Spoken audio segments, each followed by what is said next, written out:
Let's see, there is an echo here. Yeah, I think we're good. No more echo. All Ah, right, good to see you. welcome. Hello. Oh, Gregory. Friends, Grigori. family, beloveds. Family. So sweet to see you all. Oh my gosh, Brother it takes us a moment. We're Jeffrey. just gonna take it all the love in. Everyone. Okay, Uh, I'm going to say everybody, welcome. For those of you who may be new, I'm Ray. and I'm Nina. And we are the Jaguar Path. Let's see, we get some light here. So we're really happy you're There you here go. today. We've named today's mini workshop or hour, we've named it Journey to the Shamanic Realm. And that could have so many meanings. Besides what we're going to talk about, we were just talking about the last 3 days about how many meanings that has. So, hey guys, what's up, Pennsylvania? So good to see you guys. So one of the conversations we have is that because we're steeped into the shamanic work. I've started working with shamans 17 years ago, and my life is that. These people of Peru, especially Don Francisco, Don Wilbert, Don Sebastian. Some of you have met some of these people. They're my family, and this is our way of life. And one of the things that Nina pointed out to me, she said, remember that this might be our life, but it's not everyone's life. So today, journeying into the shamanic realm for me means is that we would like to invite you to have a peek into what does it mean to be a shaman? Who are the shamans? What is shamanism? So this is definitely a place to ask questions. And I see also some seasoned Jaguar Path graduates. If you feel like you want to chime in at some point when I ask, it's like, how does shamanism change your life, and what is it, how do you use it, or what does it mean to you? Please go ahead and chime in. With that said, excuse me, go ahead. I would love to, because I know where some of you are in the world, but before we open sacred space, I would love if you could just take a quick moment to type in where you are in the world, just to kind of like really bring it into this moment where we're all connecting from, as we transition into opening sacred space, just feeling that the space that you are in is part of us opening this space. And we become this web, this beautiful light grid. And thank you for taking a moment to do that. Brooklyn, New York, Hilton, Washington, Ashland, some New York, Massachusetts, Texas, Pennsylvania. I know we've got Greece with us today. Greece, she greased. Burlington, Vermont, beautiful, awesome, beautiful Long land. Island, Trinidad. Oh, wow, Trinidad. I love Trinidad. I still have to sail there. I've made it all the way down to St. Lucia with sailing boat. Trinidad is my next trip when I get down there. And I love that our beloved Bridget isn't able to be with us today, but Laura Lee is representing by tuning in from Bridget's. Thank you. And Wisconsin. Awesome. And just New York, my old neighborhood. Yes, lots of New York. So welcome from around the globe and around the States. Yes. Let us open sacred space, and yeah, I'm just excited. We have a lot to share today. We're so happy to have you with us. UK just jumped on. Kat, welcome. I know Costa Rica, the land of the Druids. The Costa Rica crew will be on shortly as well. So let's do it. Yeah. Would you like to open with start with the feminine? I would like to. I'm going to bring my owl bell in with us today, and you've got right down there. I got my Jaguar and Condor. All right, hand to your heart, face the south. Feel your heart opening as we begin to call in the direction. Humpwe. Hatun Amaru, be here. Wrap your coils of light around us. Great serpent, Amaru, be here. Teach us the ways of the serpent. Teach us how to shed our skin as you do, to let go of the past, to allow old patterns to be dissolved, to invite new patterns of growth, expansion, abundance, and love. Great Serpent, thank you for your teachings. Thank you for your love. Thank you for your patience and your understanding as we evolve, grow, and heal. Horpichai. Horpichai. Turn your attention to the west. The winds of the west. Otorongo. Ampue hatumichi, hatumichi, hatumichi, Otorongo. Be here, Jaguar. Thank you for showing us the way, for lighting the way of the path. Thank you for teaching us sensitivity, that you have in your pause, to acknowledge every situation, every circumstance, every interaction with other beings with sensitivity, noticing the energies of the interaction. Thank you for bringing us your power, your power that you have in your cause. Thank you for teaching us how to commit and put all our effort and power into the things that we want, into our dreams, into our goals, and our mission in life. Thank you, Jaguar, for being the great shaman of the world, for connecting us to the spirit world. And thank you, above all, for teaching us how to walk with no fear in this world or the next. Horpichai. Horpichai. And turning to your north, Humpway, humpway, humpway, sweet Kalimri, hummingbird. Flutter your wings of light, of color, of iridescence. Teach us the way that we can tap into this timelessness that you demonstrate with the infinite figure 8 of your wing form. Show us how we can heal our past as you fly backwards. Connect us with the great spirit as you fly wing to wing with the spirit.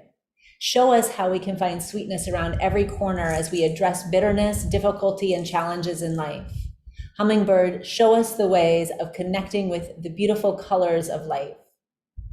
Sweet ancestors, ancient beloved ones, allow us time to connect with your wisdom. Allow us this time to remember who we are, our lineage, and how to awaken the wisdom within our hearts, within our souls, within our bodies. Allow us to find time to rest with ease, with simplicity. Show us the ways of nature so that we can return to the natural rhythm of simply being. Horpichai. Horpichai. Turning once again to your right to face the east.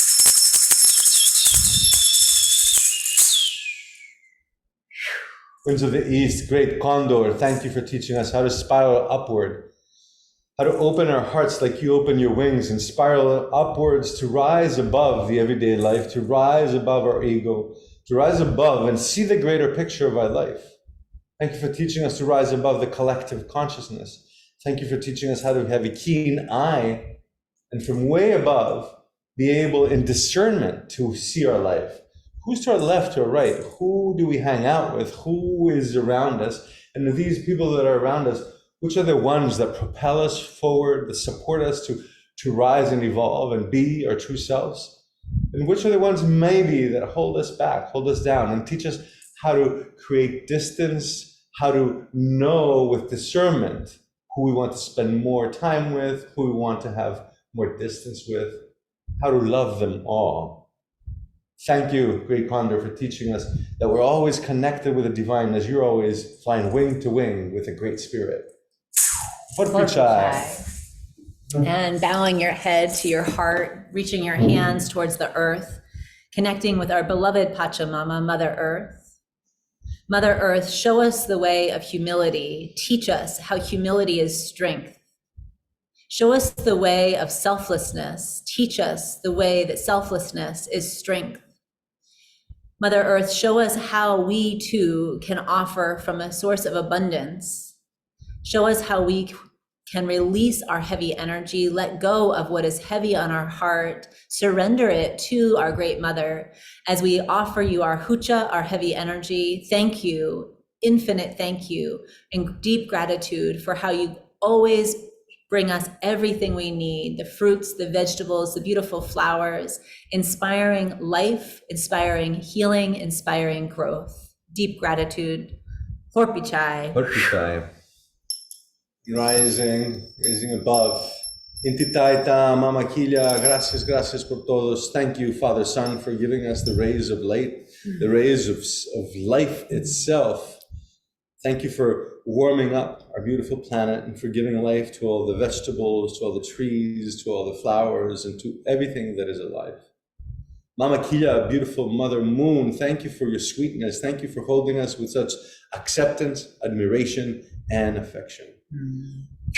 Horpichai. Horpichai. Hands to your heart. If you like to bow your chin to your heart, beginning perhaps every day in gratitude to yourself. Thank yourself for everything that you do for your healing and your evolution.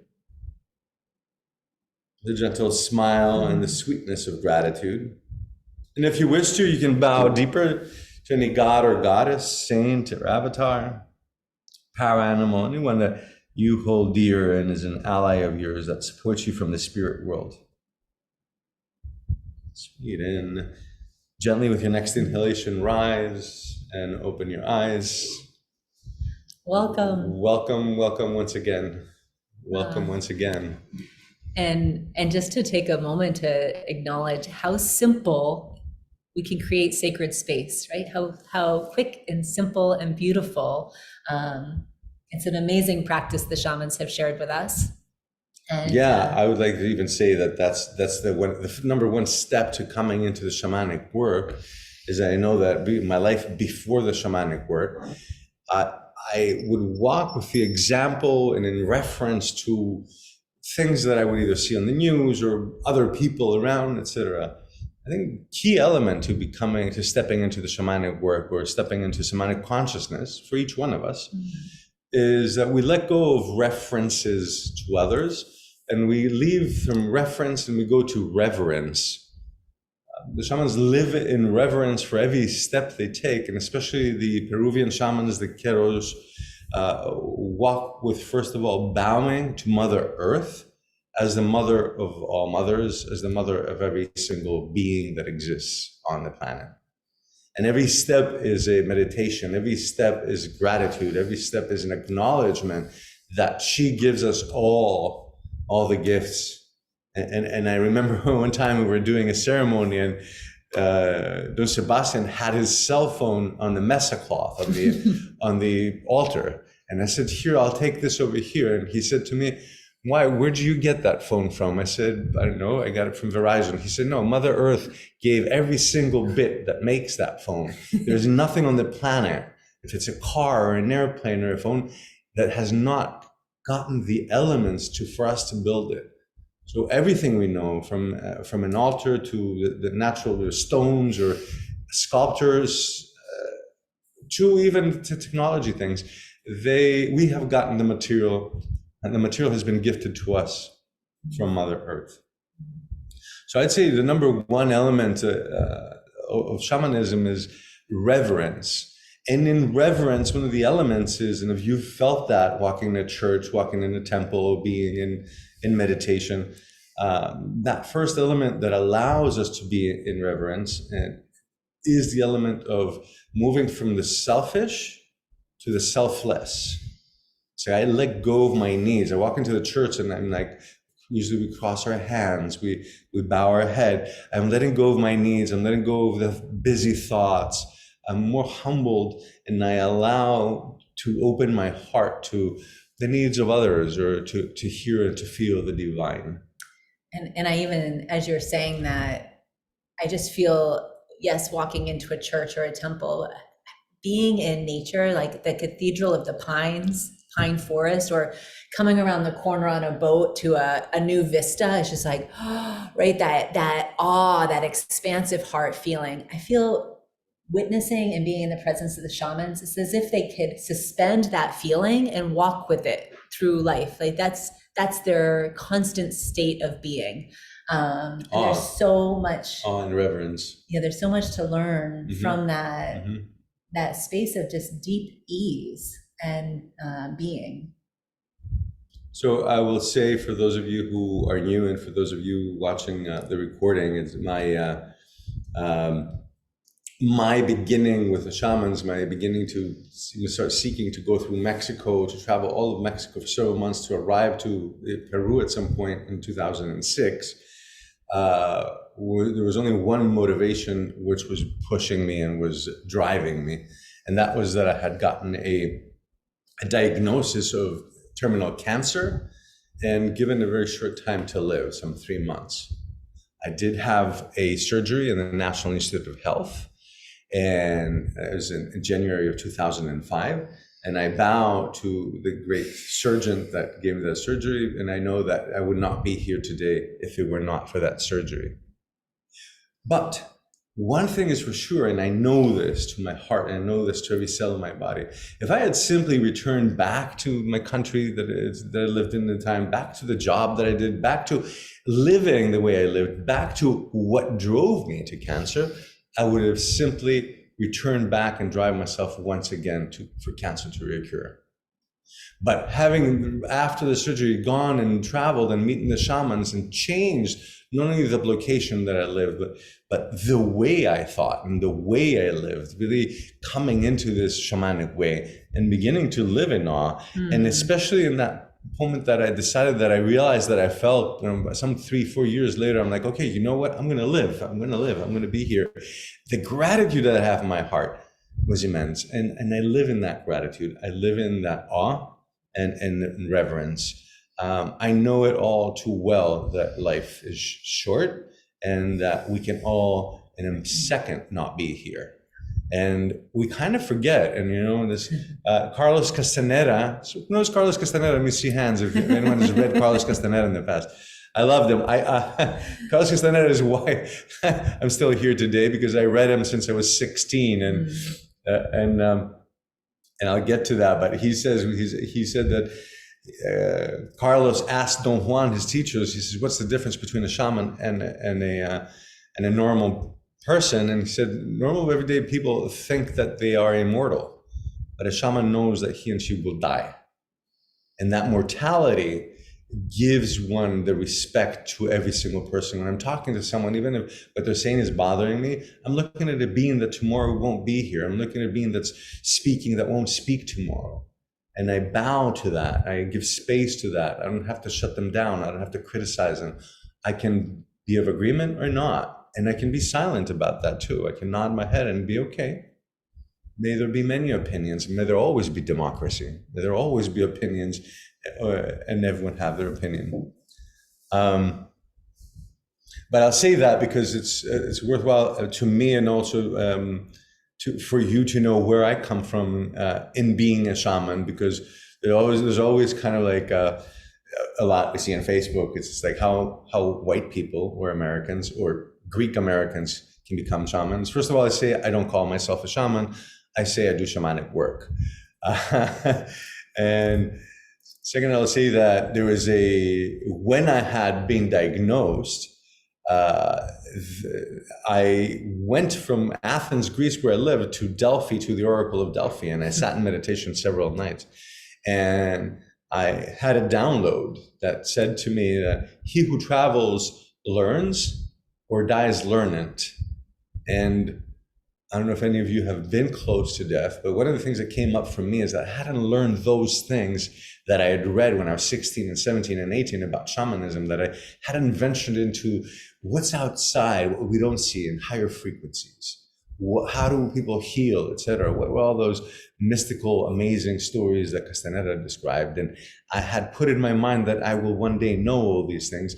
Yet by the time I was 18 and I got my first motorcycle and my first camera, I became a photographer. I was just taken in by the modern life and the lights of the busyness of fashion photography and advertising.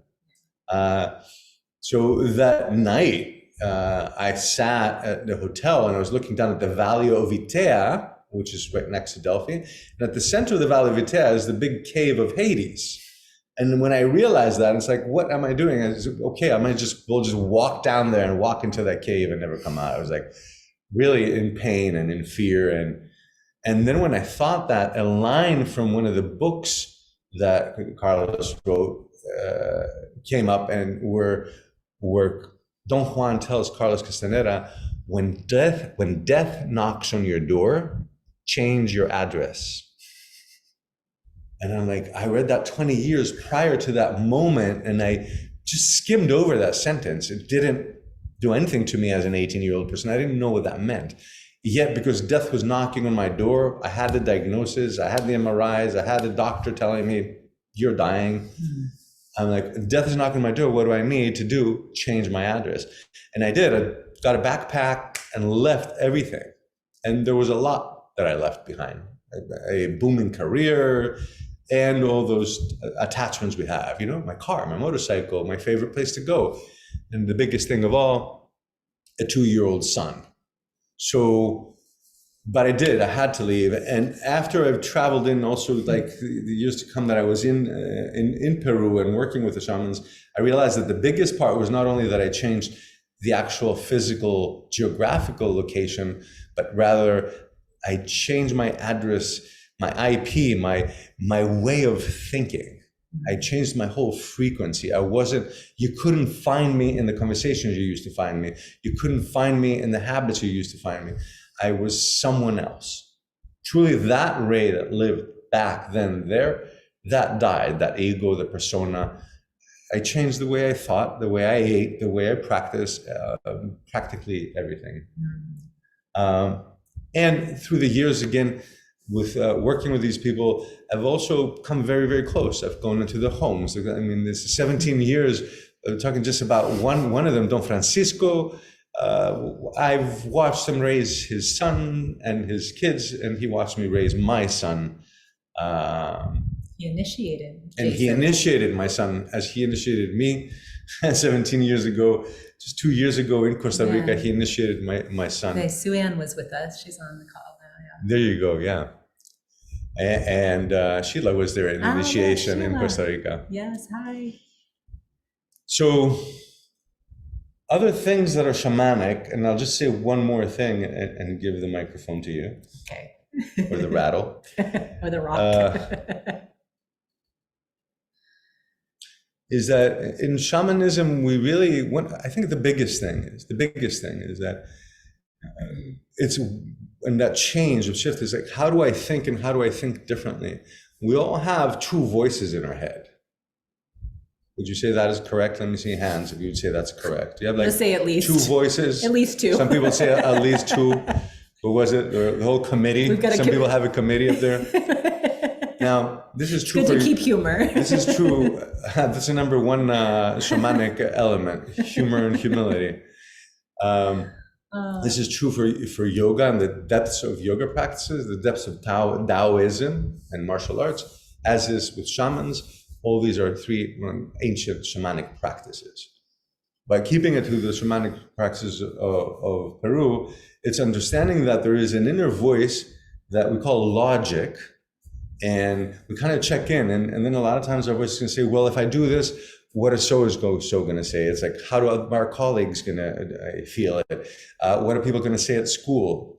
And that voice of reason, sometimes we call it, or logic we call it, the shamans call that a not true voice. That's not, we know it so well that eventually, especially when we become 30, 40, 50 years old, we identify and think that is who we are, that is our voice.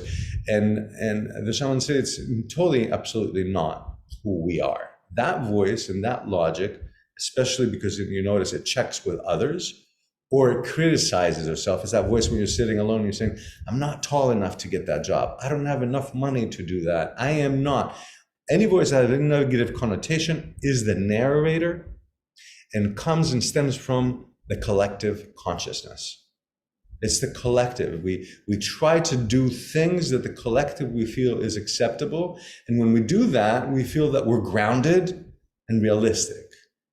And a lot, again, of the voice, of the narrator's voice is going to be the voice that says, don't, you're not enough, not good enough, not this enough. Or more the fill limiting in beliefs. The limiting beliefs that we may have. And you can feel in yourself now, is there something you feel you're not enough for? There is this other voice that is more quiet, and that's the shaman within. Yoga calls it the witness. The Taoists, the martial artists call it connecting to spirit. When we're quiet enough, there's a deep no in our heart. And maybe you've thought of this. Maybe it's like you come up to something and you say, should I do it or should I not? And there's one voice that says, don't do it. And then the other voice, the narrator, says, no, but let's do it, let's do it, let's do it. Because it's either driven by the collective, or it's driven by want, or by greed, or by some kind of compulsion. And then you do it and you face the consequences, and then you say, well, I should have listened to the other voice. Has that ever happened to you, or is it only me? Okay, it's the two of us. Okay, we have some more volunteers here. So to feel and to rather hear that inner voice, that it's so quiet and so all-knowing, that we need to quieten down the narrator to be able to hear behind it, to be able to feel. And I'll say this, that the word shaman, maybe we just change it from here on because it's gotten so much the connotation around it. It's in different places and different, but the word itself means the knower.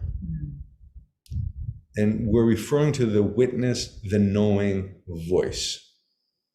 That deep knowing voice you have inside you, because we're all connected to spirit. If you're alive and you're breathing, being alive means you're connected to spirit. What you're breathing is spirit. We're connected to the divine, every single one of us. And if we quieten our brain, then we can allow the knower to take over and take over the helm. And then we navigate very, very differently in life. And, you know, as you were talking, I'm reflecting on many of the conversations we've had with the elders in Peru, Don Francisco, Don Sebastian, Donna Bernardina, Donna Juanita, all of these wonderful men and women that are so humble and so peaceful and out of this world powerful, just amazing. When they're sharing with us, they talk a lot about listening to our heart and how our heart doesn't really reference the past or any past fears or traumas.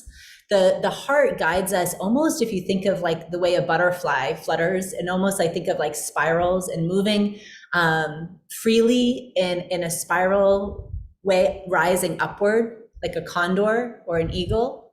And where the mind is more linear and straight and direct, and it has a line to the past referencing all the rights and wrongs, and a lot of times the scarcity mindset. And when we stay in the mind, we are being practical, we are following the rules, we are doing what's right and what, avoiding what's wrong. And in that linear way of being, a lot of times we miss out on the sweetness, we miss out on unexpected opportunities for joy or happiness, or just ways to expand our heart into abundance of love and friendship and the qualities of life that make the essence of life worth living, right? And so they teach us how to bring the energy, our attention out of the thinking mind and allow it to come into the heart space. And when we live and we're guided from the heart space, we are kind of almost, if you think of the circuitry in the body, we have all these different energetic circuits. It's almost like we're rewiring, we're unplugging the circuit from the mind and we're plugging into the heart. And the heart holds hope, no matter what's happened, no matter how difficult life circumstances have been for us, or if we're sitting and holding space for a beloved. Anyone ever sat there and listened to someone? It's just like one hardship after the next. I got off the phone the other night with a woman, a dear, dear friend of mine, and I was just like, what do I even say? It wasn't one bad thing. It was like 5 horrific, monumental life moments that had happened in the past week for her. And it was just like, and really what we ended up doing by the end of the conversation, we were both laughing with joy because we came out of the mind and came into the heart. And it was like, you know what? The shamans teach us when that door closes, slams shut in our face, we turn our attention away from the closed door to the window that just opened. And we bring all of our attention to that window. And if we look to nature, that's what nature does. It is amazing, the resilience. Yeah. And we are nature. Keyword, resilience. Resilience and hope. And I feel they remind us how interconnected we are with nature. And as we sit here, I say this because I was saying to Ray, we do so many things that we take for granted. And I'm going to say it because so many times I'll be sitting and someone will say, what were you holding? I'm holding one of my kuyas, one of my stones. And as we're talking, I'm holding it. And And I encourage you, as you're walking, if you're drawn to pick up a stone, pick up the stone. What healing is it wanting to offer you? Where is it? Where is your body needing healing? Bring it to that part of your body. Let's stop dismissing the apparent. The apparent that nature is here to heal us. Our food is our medicine. And our beautiful, beloved shaman family is always creating and gifting and loving and offering nourishment through handing a simple stone to you. And it's like, I feel amazing when someone gives me a stone, right? It didn't cost them anything, but it's like, oh my gosh. And it's these small things that we can do that that allow us to stay in the shamanic realm. And today, as Ray and I are sharing about journeying into the shamanic realm, it's about shifting the mindset out of the fear that is so prevalent, that is so present, and letting go of the stories of the collective, and letting go of attuning to the frequencies that bring up that fight or flight, that activating being in fight or flight. Yeah, activating that fear response, that defensive mechanism, the defensive system in the body. And if you guys are like Ray and I, we're constantly studying, and so as we hear something on the news, we know that our body, our machine, our mechanism is programmed to activate these different systems. And if we learn how to deactivate a system that's been activated, then we can allow ourselves to stay and return to the shamanic realm. And that's where coming together for this today is such a gift to each one of us, because I'm guessing that each person is got something that's going on in their life, a challenge, whether it's emotionally, physically, right? There's something that we're all holding. And when we come together in community, we can offer each other support and nourishment and start to help with our mirror neurons, releasing those programs that hijack us and allow us to come back into a place of ease and allow the healing to take hold. And that's, I feel, one of the biggest intentions that I have in my life is to show up with love in my heart and offer as much love as I can to myself, to my beloveds, and then to anyone that I connect with. And that's one of the biggest teachings, one of the biggest gifts that the shamans have shared with me. Yeah. It's everything. I can feel you you. Just said, yeah, I'm so excited. I want to speak to every single thing you've said. It's like, because the heart, I'm going to say, is the heart of it all. Yes. And you mentioned 2-3 things that are just like hugely important, and were important when I just heard them. And I feel and I want these to be a gift for you guys, just to hearing something, because there are archetypal ways of thinking. They're not stereotypal ways of thinking. And archetypal means that you have the receptors in your brain to immediately understand these. And that immediately, that will rewire the way you're thinking. Like, so I believe in this next 25 minutes that we complete the hour, this can be a gift. Our meeting can be a gift for you to make major changes very easily, or begin to look and become and moving into a different direction.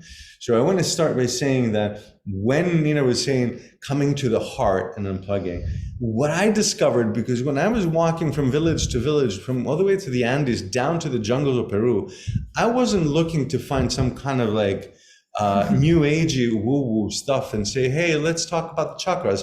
I was dying. I had a 2-year-old boy that was going to be an orphan.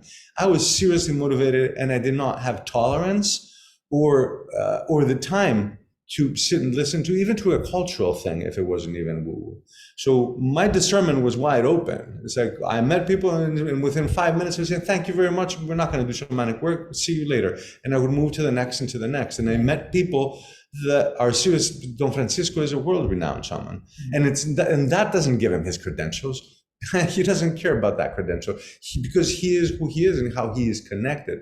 So my work was to understand what they're talking about and to connect it with the science, or connect it with what really mattered in my own body. So when the shamans are talking, so everything I've heard, then I would turn into science, I would turn to medicine and say, how does that compare? What are they really talking about? Because then it's not a cultural thing, because if you go across the world, they're all shamans of the Mongolia, of China, of Africa, the Druids, the yogis, the Taoists, they're talking about the same thing. And there's a serious study of anatomy, physiology, psychology, astrology, and chemistry of the body. These are sciences, you know. We've come to believe, and this is a foolish thing of the modern man, that anything before, you know, TV was people were ignorant, and it is so not true, because all the sciences, beginning from mathematics and geometry and nuclear science, etc., all are ancient, and they're all shamanic studies. From the atom that Democritus drew and said, this is the proton, these are the neutrons. Democritus said 2,500 years ago, if you split the atom, you get the power of the sun. And the Taoists and the yogis and the shamans are looking at these things in the same way. These are not belief systems, they're not religions, they are sciences. And they are what we still study today. Only we're left with a little bit of arrogance that we think that the modern people know. Yet I think we're the ones that know less and less, because we veered off. What's happened is, especially in the dark ages, hence the name, is we veered off from nature. We sort of said, humans are the favorite creation of God and the rest are the beasts. And that is by far not true. Every single being, from a worm to the flower, to a butterfly, to a shark, to a jaguar, to the humans, is the favorite creation of the divine, equally. But I want to turn it around and say, when they started talking to me about heart, I would immediately lean in, because as a Westerner, I think I should use my mind. And what Nina just said is what we've learned really well, is like, what Harvard Medical came and said about 20 years ago. They started running these tests, and they came into tapping into the heart and measuring the timing of the heartbeat. And they came to create this, understand now that we have these clocks that measure in nanoseconds, like 0.00008 decimals down, is that there's a difference between every beat. The beats are not on the clock, but they're different. Boom, boom, boom, boom, boom, boom, boom. They change a little bit. And how they change, like a shaman's drum beat, how they change is really dependent on what's happening outside. It's all interactive. So when something's happening outside, someone's telling me something, my heart starts doing this, and it's telling me this is a lie, or this is dangerous, or this is joyful, or this is so true. I'm getting the signal from my heart first, and that sends signals to the brain. The heart actually plays the role of a gland. So the heartbeat, what is called HRV, heart rate variability, secretes a different hormone that then gives a direct message to the pituitary gland, which is the governor of all glands. And then the rest of the body and the rest of the glands get their message. This happens, of course, in nanoseconds. This happens before we even think. What did I just say? All this happens, and we know it in our body before we even think. Thought takes a second. These things happen in time of enlightening time. So I was just going to say this is completely my thought. I know how you feel. I'm like, we're always like this. So when we're talking about listening to the heart, I invite you to do that today, because I said I want this to be a gift for you today. How does your heart feel? Like, really bring your attention, widen your collarbones, press your feet on the ground, and when someone's talking, watch the narrator say, I know the answer to that, I know the answer to that. Don't know the answer to anything, just feel what's happening in your rib cage and begin to trust that, because that is the deepest you. That's who you are. And when you start feeling that and knowing that the technology of the human being and the heart of it all, the teachings of Christ, the teachings of Buddha, the teachings of the shamans, is to feel into your heart. The brain is a slower machine. It's a recorder that you press again, play, replay, and it abides to the collective consciousness. what the neighbors are going to think. Ask a shaman if he cares what the neighbors are going to think. Ask Francisco if he cares that I call him, or the world calls him a renowned world teacher. He'll laugh. He will like the, he doesn't know what that means, what I just said. It does not mean anything to him. What it means to him is, can he be love in every moment of the day? And I'll close with this and for the moment and say that, so the brain has taught us, and feel into yourself if you feel this is true. It's like we've been taught by our parents, by our schools, by our society, our community, that be very careful and close down if something doesn't feel right. So what the shamans tell us is, keep your heart wide open and it will always steer you to the truth. And by just doing this, your energy will allow those who have not good intention towards you to slowly move away. And those who have good intention and are meant for your evolution and your healing to just gently come forward. You don't need to do anything. It all happens. So one of the things that Francisco told me, he said to me, when we're having this conversation, I'm saying, yeah, but I have to use my mind. I've had these experiences, and now I have to use these experiences as knowledge to navigate life. And he says the brain never has consciousness. Knowledge does not matter.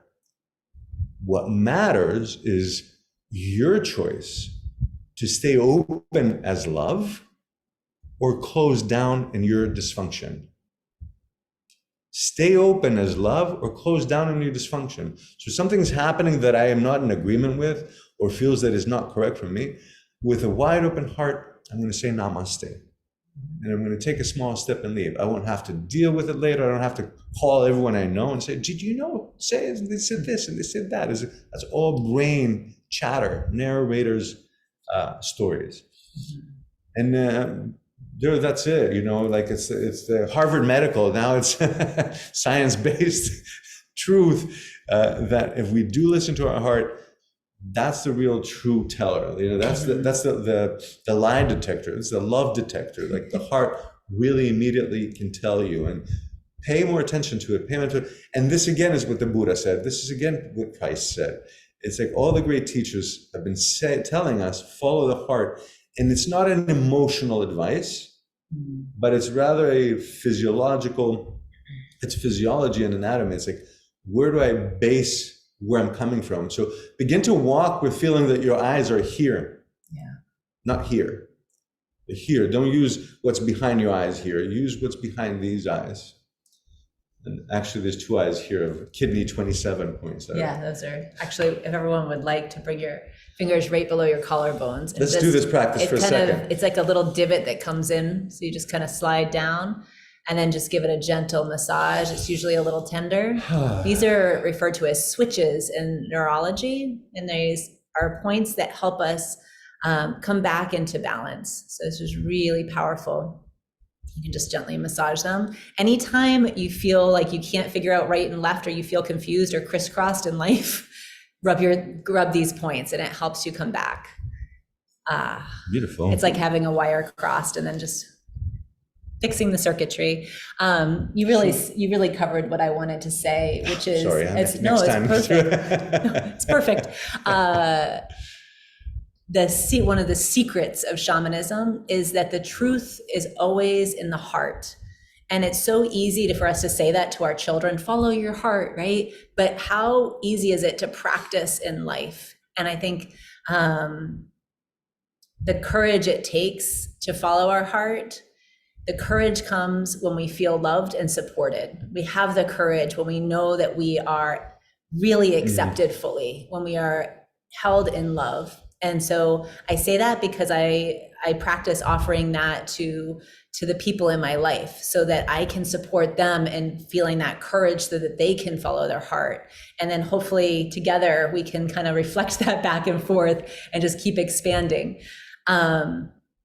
In journeying into the shamanic realm, I also wanted to mention before Ray takes us on are you going to take us on a journey? No, we're on the journey. Okay. We're going to open it to questions. Okay, cool. The shamans do many ceremonies many ceremonies, and all of the ceremonies that they participate in, that they share, are about giving gratitude to what is coming. And Yeah. feel that for a moment. In our Western world, it's usually you receive a gift and then you say thank you, kind of like, I think as a kid is like opening the gift and then checking it out before saying thank you. How much thank you? How much gratitude do I have? I remember crying when I got underwear from Christmas. It was wrapped in this beautiful box, and it was the first thing I opened Christmas morning, and I just started crying. I mean, I think I was 5 years old. I don't want to do it. It was just like, no. It was the most beautiful Anyone box. else got that? It's like, Mom, you have to buy me clothes anyway. But we look at what is magic. When you have gratitude for all the gifts that are on their way, you're changing the endocrine identity. You're changing the chemical makeup in your body to gratitude, and then things just kind of happen, and this action through non-action begins to happen, where this flow of abundance comes in, and you witness it with the shamans. They'll be sitting there, they don't need to do anything, and someone brings them a drink, or they stand up and they find just what they need. There's no stress or big efforting. They are expecting miracles. So they're walking through life expecting abundance, expecting blessings, expecting miracles. And what is a miracle? What is abundance? And what is a blessing? It's all perspective, right? So they are so grateful for anything and everything, because it was exactly what was meant to happen. They know it because Pachamama's got their back, right? They feel this support. They feel completely accepted, admired, and held with affection. So their perspective is that of full-on gratitude. Complete. Everything is complete already. Yeah. I remember the first within the first year of being with Francisco, like asking, sitting up in the valley, on top of the valley, looking down at Urubamba, the sacred river of the sacred valley. And I was just asking eagerly and just taking notes. And at some point, he just put his hands on me and says, "Be quiet a little bit, hermanito." As my brain was asking, right? And I'm happy I did, because I'm bringing it to everyone now.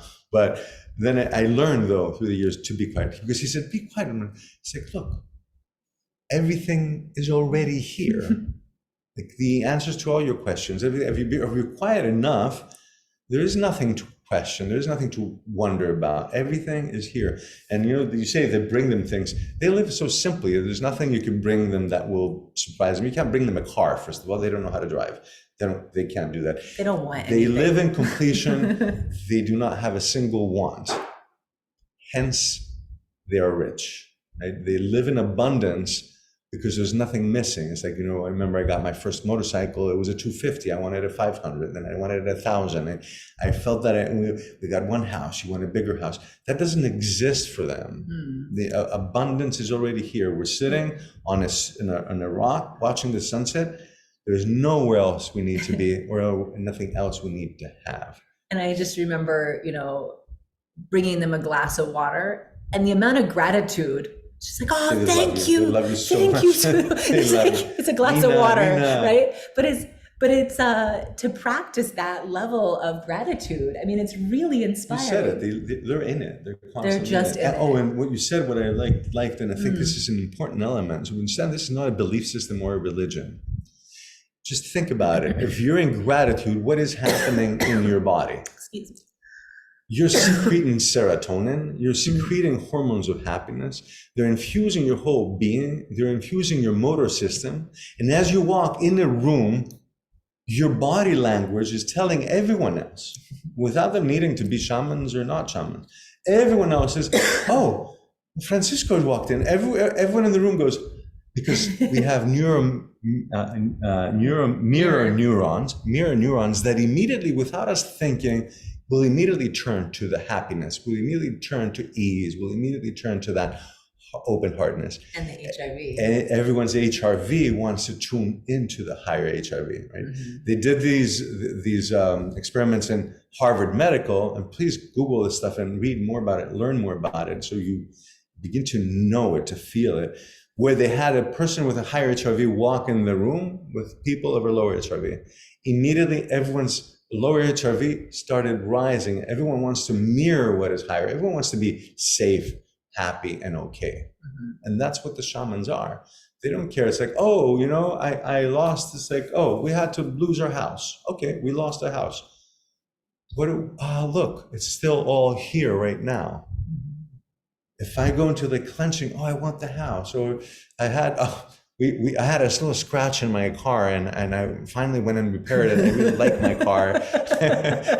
I repaired it. We parked at the airport, and the bumper in the front left corner, and then we came back 5 days later, and the whole bumper was like taken off the front of the car. Trashed our car.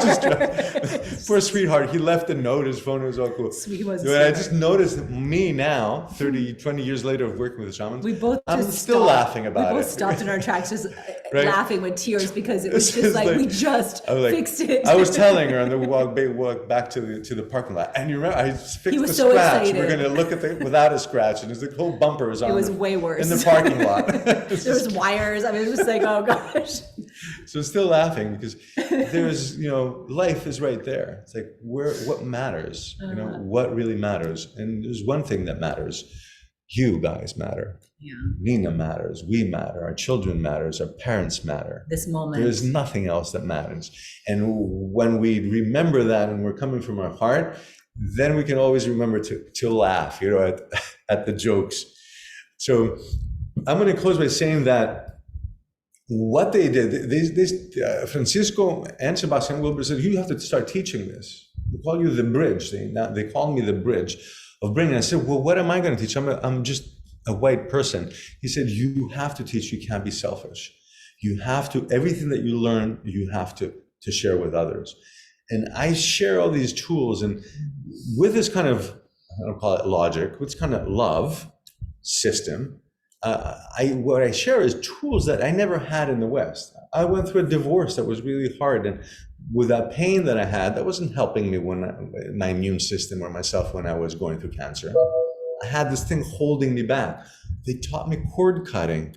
I cut cords with my ex-wife, and that weight, that pull, you ever felt that? Anyone divorced that feels it, that there's still an emotion that could be animosity or sadness or anger, still the same thoughts that repeat? Those were informing my nervous system, my immune system. They were taken away from my immune system healing. When I cut cords, I got 10%, 20% back energy to put to the healing and self-healing of the cells of my body. I did chakra illuminations. I cleared some stuff that I had in my heart from trauma that I had as a kid. Simple stuff, complicated stuff. One by one, there's some methods that we take this stuff and we uproot them out of the body because they're in the body. Shamanism is not metaphysical. It's very physical, very practical. Then I had these thoughts. I had these words that were in my brain. Betrayal. Fear. To see if any one of these resonate to you. Is there any disappointment? Disappointment. Are there any words that hold you back? So I learned practices, Jaguar we call them practices of breaking that word. We take disappointment that was in my whole being and a trigger, and I realized that disappointment was really you're dishing this disappointment to coming all the way to this is an ointment. So where I had neurocells in my head saying disappointment is a trigger, all that region of the brain was remapped and said this is an ointment. So something wouldn't come through. Maybe before 20 years ago, I would be disappointed seeing the bumper in the car. And when I saw it now, it was an ointment. I said, this is so funny. We met a wonderful man. And then we meet. Now I see where the gifts are. I met this wonderful man that crashed into the car and he's Greek, but he wrote in English. And it was I met this other guy that's fixing the car that he knows some other people that know. It's like you kind of start seeing above the windows that open. The windows that open. What other tools? So these tools that we teach, they made me teach. And I said, so how am I going to teach? And they said, teach in English. And this is what I teach in English is like, how does this stuff apply in our modern life? How does it make sense? What does Harvard Medical say? What does the NIH say? What does neurology say?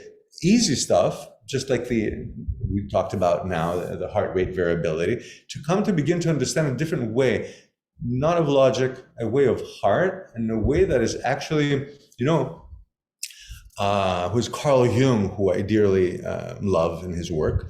called all this work uncommon sense.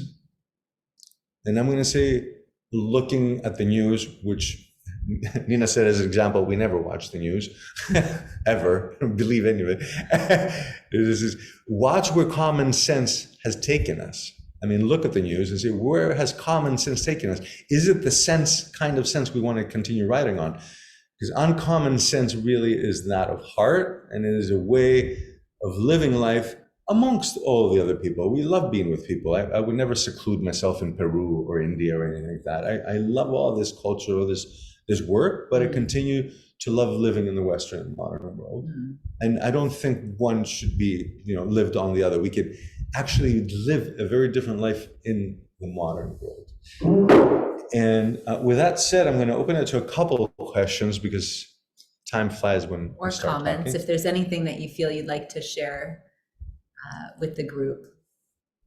Yeah, I see some jaguars. How has this uncommon sense changed or helped you? If you have one comment, one sentence you want to share with people that might be new at it, how do you infuse it in your everyday life?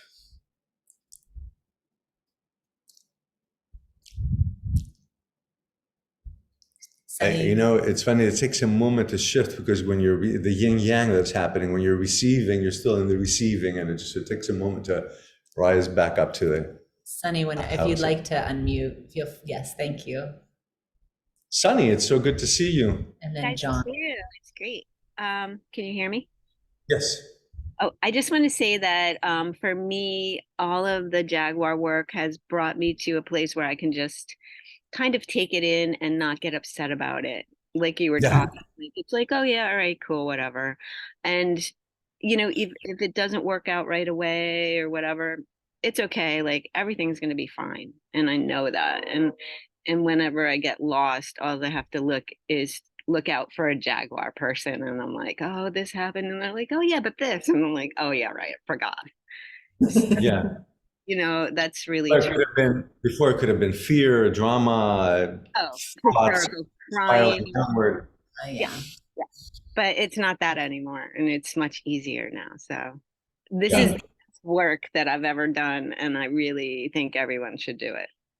And you guys are amazing teachers because you live it, and I can see it all the time. So thank you. Thank you. We love you too. Thank you. And I think it's so powerful what you just shared. Thank you for speaking it into the space. When I need to remember, right? It's like just needing to remember. And it's so true because when life's happening, it can really throw us off balance. Yeah. Remember to remember. Yeah. Gurdjieff, the shaman Gurdjieff.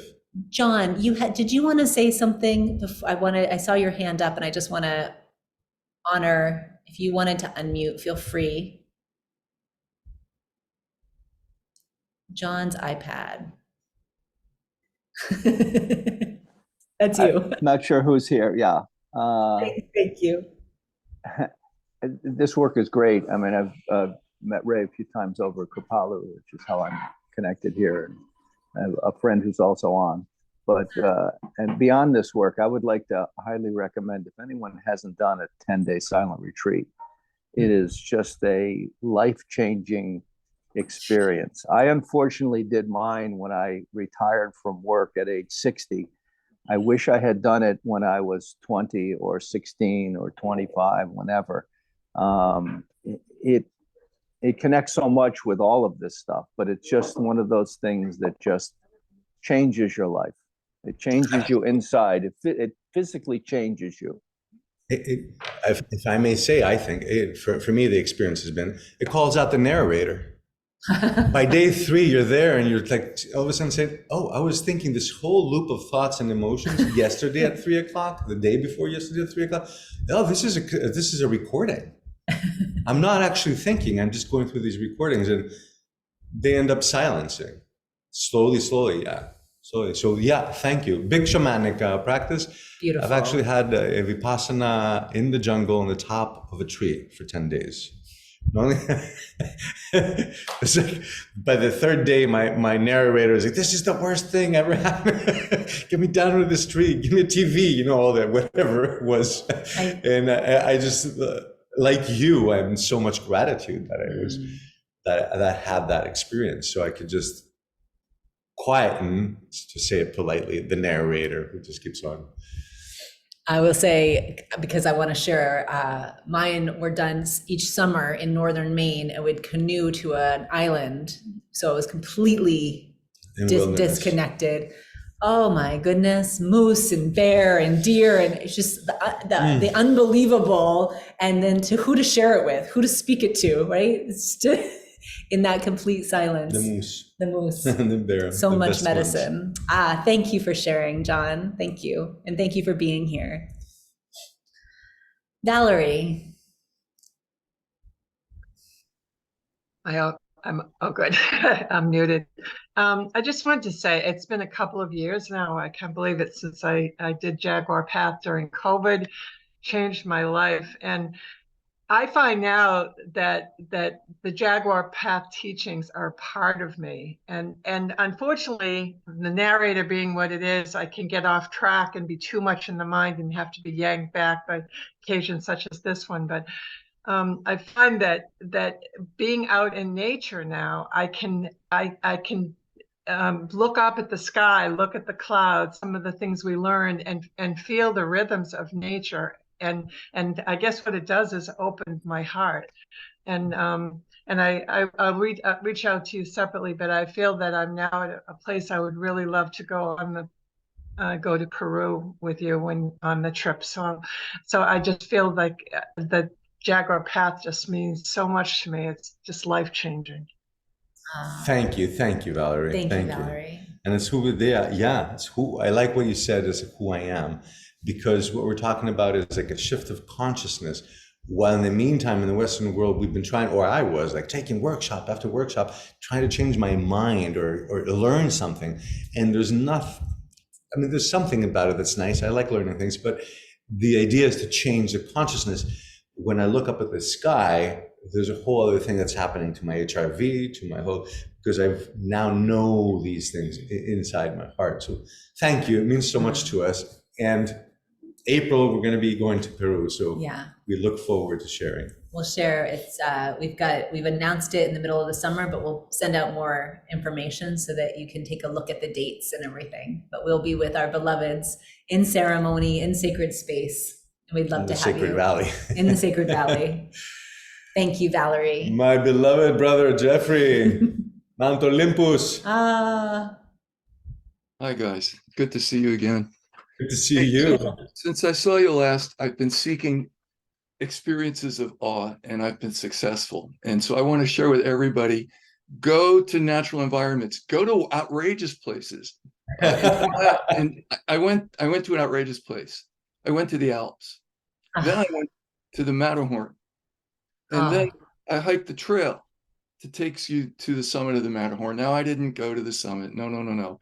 But just to be on that trail, boy, did I experience awe and a sharing moment with the thousands of people who have ascended that very same trail and looked up at the North Face and felt the power of that iconic mountain. So I just want to share with folks, with enthusiasm, as you can see, seek awe. Go to national parks, go to wild places. They speak to you. They affect your heart. They really do. And I'm so glad you mentioned that earlier, Ray, because that's still what drives me, man. That's still. I know it. I love it. We still have to hike Machu Picchu. A whole new Machu Picchu together.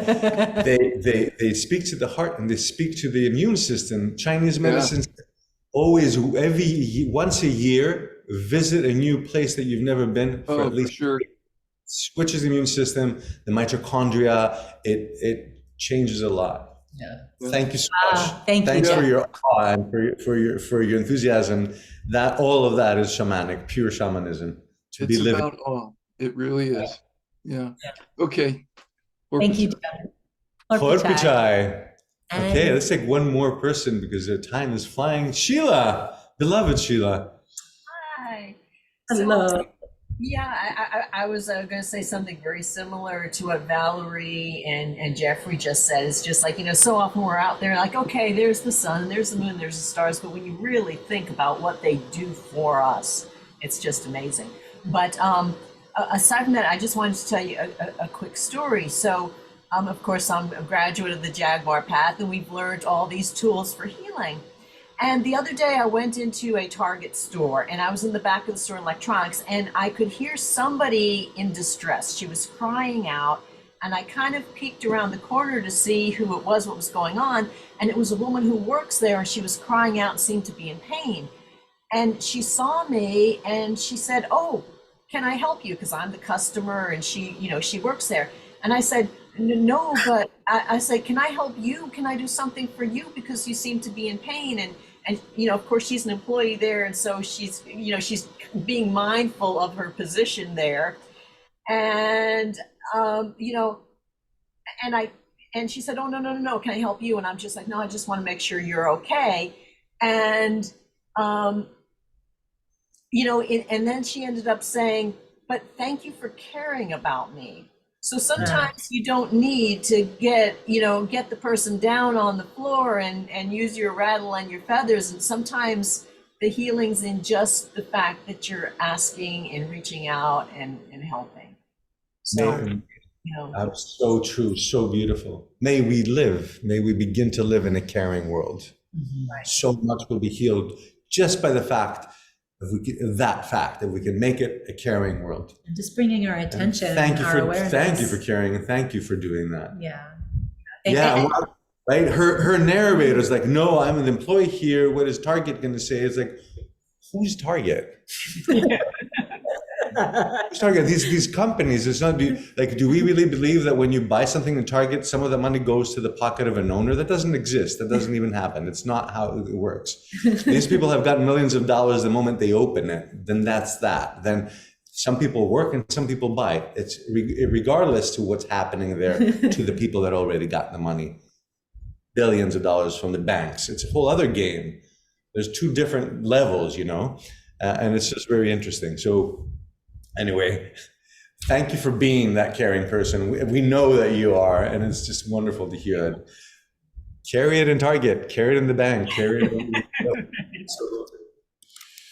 Horpichai.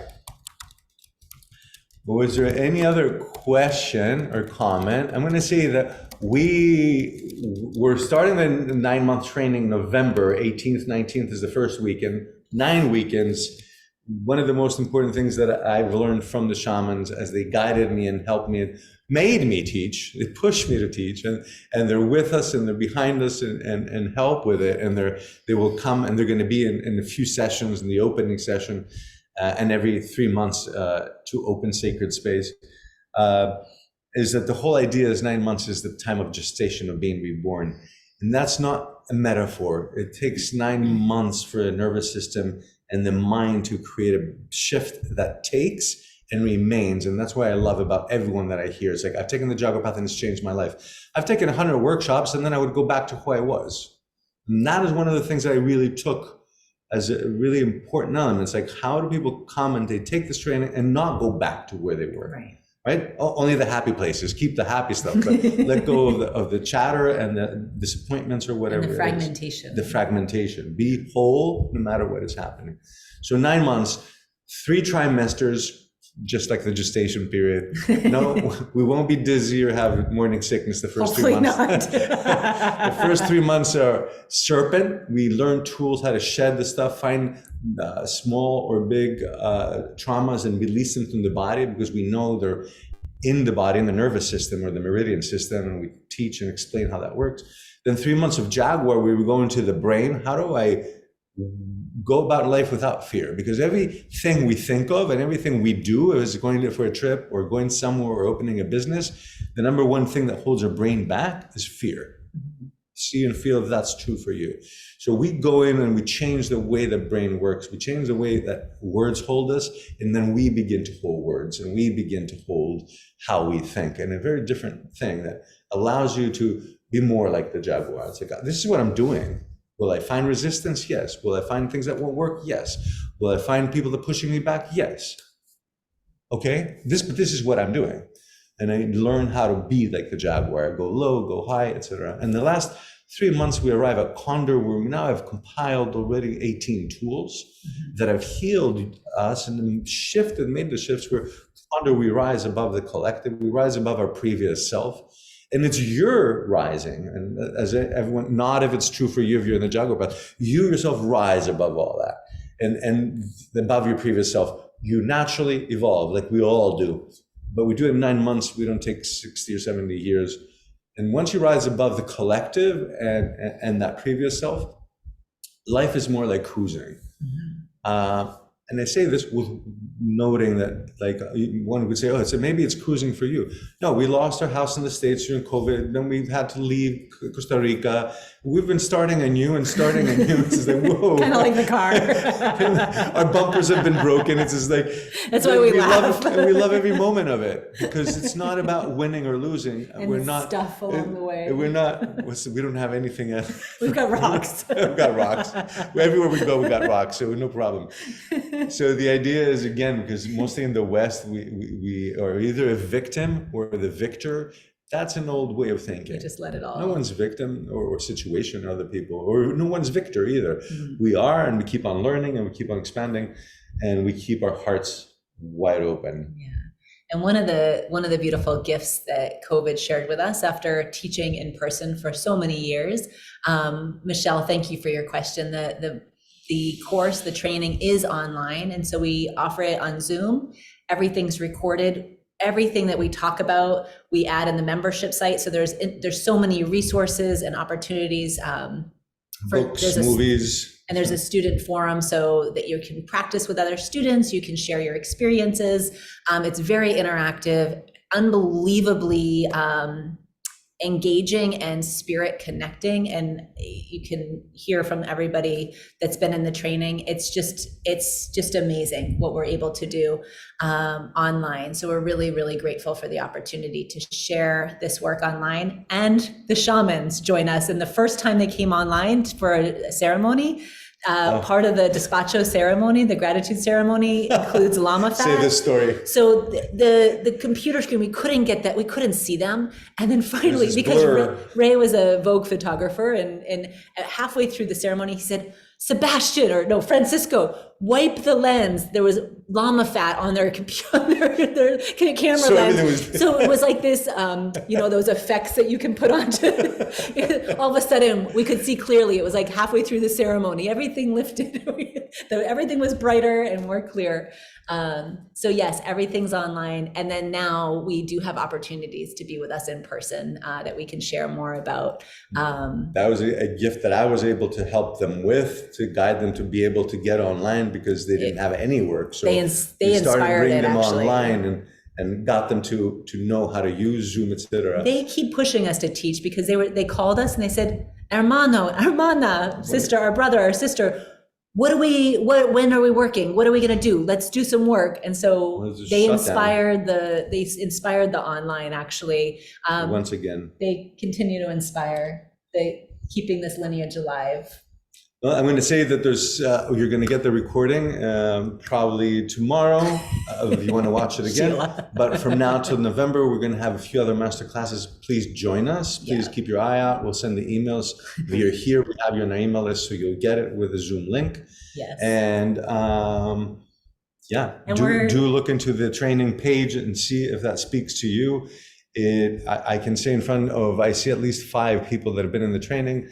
And raise your hand if what I say is true. It's absolutely life-changing and empowering. It's humbling, and it teaches humor and love for others. And it makes life easier that way. No matter what the difficulties, you have tools to work in a different way. From losing a beloved one, like I lost my father 3 years ago, to a bumper in the parking lot. It just makes life not difficult, but more natural and sweet and deeper and more essential. So with that, thank you all for being here today. Lots of love to all of you. May you have a blessed day. And we're an email away. So if you need anything, if you have any questions, please reach out to us. Thank you. Thank you, everyone. Hope to see you soon. Bye.